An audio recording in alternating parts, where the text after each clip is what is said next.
I was 14 years old when the genocide happened in Cambodia. I had never heard of Jesus at that time. I became a soldier at 14 and I was in charge of guarding the village. First, I was a village guard and then I was chosen to be a soldier. So it was very regimented. Every aspect of life was controlled by the Communist Party. When you ate, when you slept, you couldn't go outside of their dictates. We followed whatever the leaders told us to do. If you wanted some lemongrass, you'd have to get permission to pick it up. And they taught us to speak respectfully of each other. They taught us manners. My job as a soldier was not in the front lines. I was an ammunition person. I was hiking, marching through the jungles, carrying the ammunition to them. And that's how it was like when I was a soldier. I heard a Christian preaching, and I appreciated the Christian worldview of the commandments and the laws that Christians follow in their life. But I was not connected to any one church. So I loved God, but I didn't know much more than that. Back then, I was just worried about getting food to eat.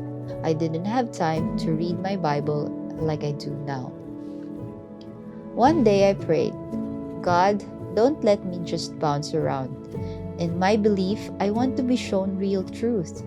Bring me to your holy group of believers so that I can worship you continuously.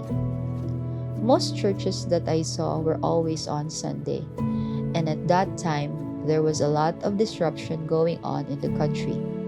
So the churches had a hard time staying together. I was bored one day and I walked up the street. I met someone and I asked her, I'm looking for a church. Where can I worship?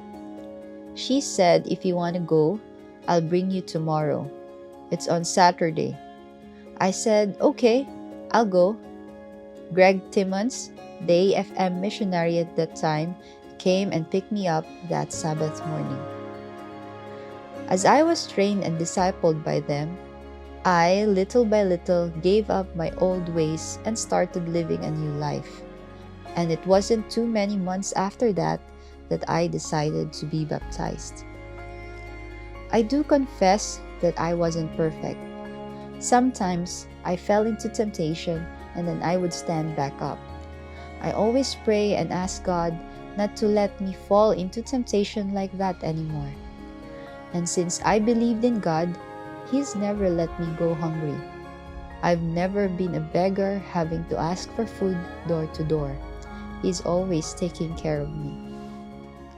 I sometimes talk about God with my neighbors, and because my life is different, lots of them wonder about that. Their biggest worry is that if they become a Christian, no one would bring food and offerings to the graves of their ancestors anymore.